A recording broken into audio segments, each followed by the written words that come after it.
손흥민이 이렇게 그리울 줄이야. 토트넘. 팰리스의 올 시즌 첫 승 선물했다. 벌써 4패 기록. 토트넘 후스퍼가 크리스탈 팰리스의 리그 첫 승을 선물했다. 토트넘 후스퍼는 27일 오후 11시 이하 한국 시간 영국 런던에 위치한 셀허스트 파크에서 열린 2024에서 25시즌 프리미어리그 9라운드에서 팰리스에 0에서 1로 패했다. 이날 패배로 토트넘은 4승 1무 4패, 승점 13점로 8위의 팰리스는 1승 3무 5패, 승점 3점로 리그 첫 승을 달성함과 동시에 강등권을 탈출하면서 17위에 위치하게 됐다. 토트넘은 4-2-3의 1포메이션을 꺼내들었다. 마이키 무어, 도미닉 솔랑케, 브레넌 존슨, 제임스 매디슨, 이브 비수마, 데얀 쿨루셉스키, 데스티니 우도지, 미키판 더펜, 크리스티안 로메로, 페드로 포로, 굴리엘모 비카리오가 선발 출전했다. 팰리스는 3-4-2의 1포메이션을 가동했다.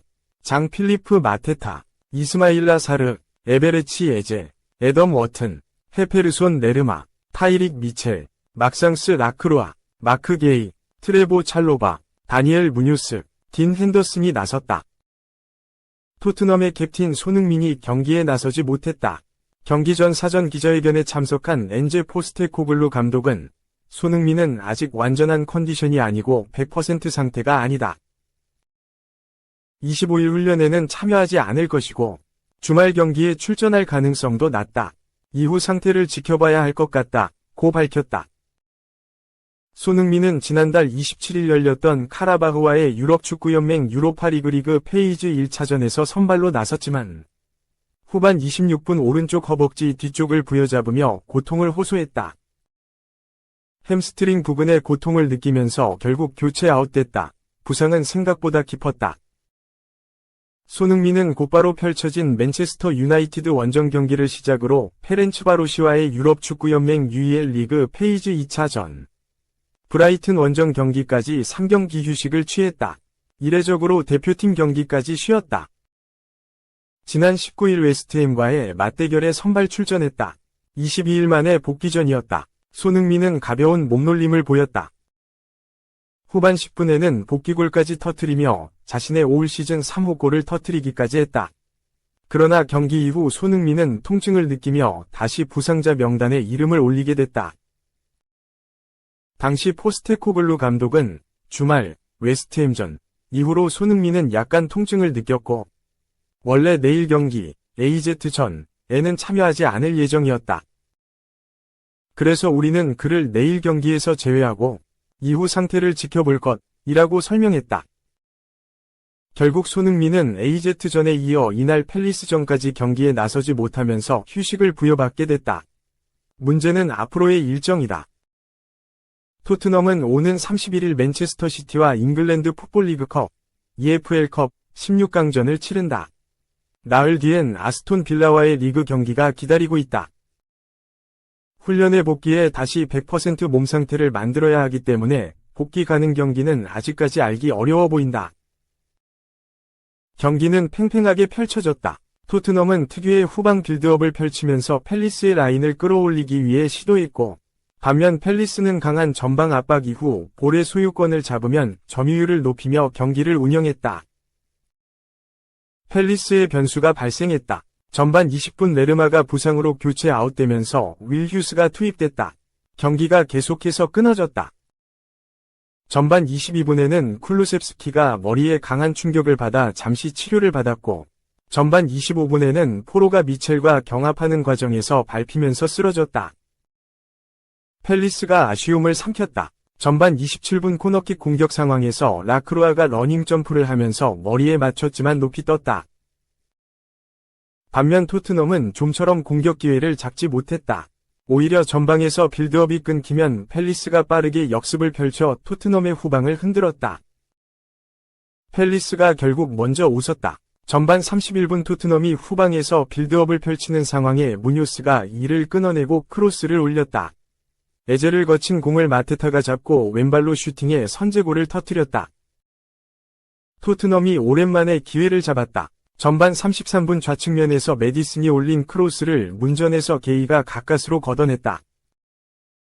토트넘이 동점골 기회를 날렸다. 전반 34분 코너킥 공격 상황에서 판더 펜이 때린 슈팅이 존슨의 몸에 맞았지만 골대에 맞고 수비가 급하게 걷어냈다. 토트넘이 전반 막판 동점골 기회를 살리지 못했다. 전반 추가 시간 좌측에서 올라온 크로스를 존슨이 왼발로 마무리했지만 골키퍼가 쳐냈다. 전반 추가 시간은 6분 이주어졌다.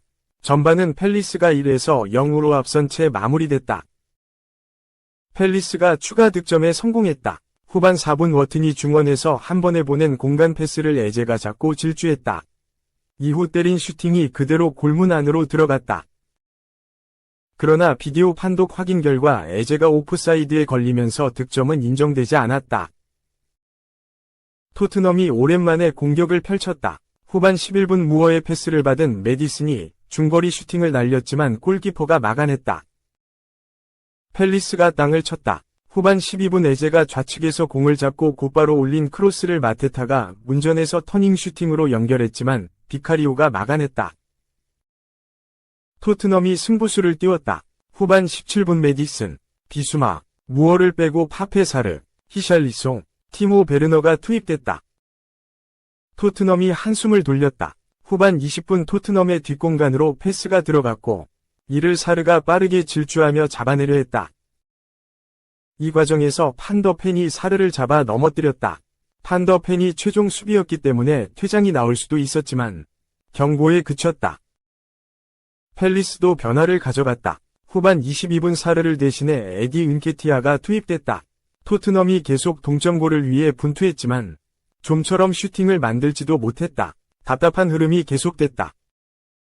오히려 팰리스가 추가 득점을 노렸다. 후반 37분 페널티 박스 밖에서 워튼이 기습적인 오른발 중거리 슈팅을 날렸지만 비카리오가 몸을 날려 선방했다. 토트넘이 아쉬움을 삼켰다. 후반 추가 시간 베르너가 히샬리송을 보고 크로스를 올렸지만 골키퍼가 먼저 나와 잡아냈다. 후반 추가 시간은 7분 이주어졌다. 토트넘은 경기 종료 휘슬 직전까지 분투했지만 동점골에 실패했다. 결국 경기는 팰리스가 1에서 0으로 승리하며 마무리됐다. 2. 무버지가 신뢰한 이유 있었다. 완전 영입 플러스 5년 계약 준비 중. 피오렌티나는 에도아르도 보베의 활약에 만족하고 있다.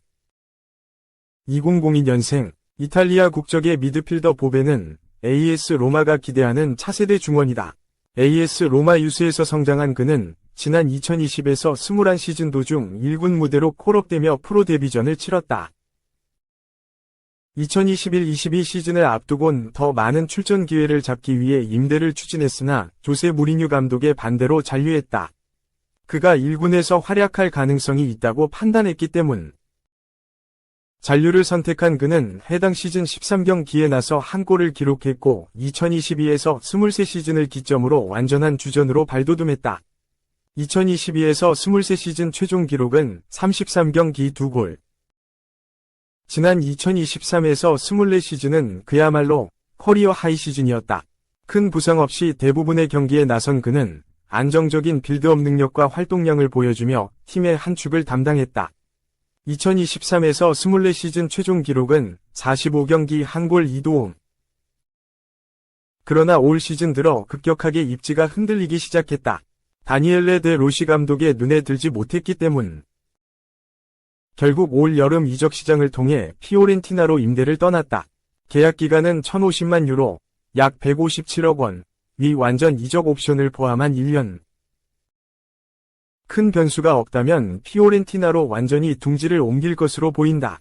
유럽 이적 시장 전문가 니콜로 스키라 기자는 28일 한국 시간 자신의 SNS를 통해 피오렌티나는 보베의 활약에 만족하고 있다. 그의 완전 이적 옵션을 2024에서 25시즌 경기에 60%를 뛰면 발동된다. 피오렌티나는 2029년까지 그와 계약을 맺을 준비를 하고 있다고 전했다. 보베는 현재까지 피오렌티나 유니폼을 입고 8경기에 나서 1골 4도움을 기록 중이다.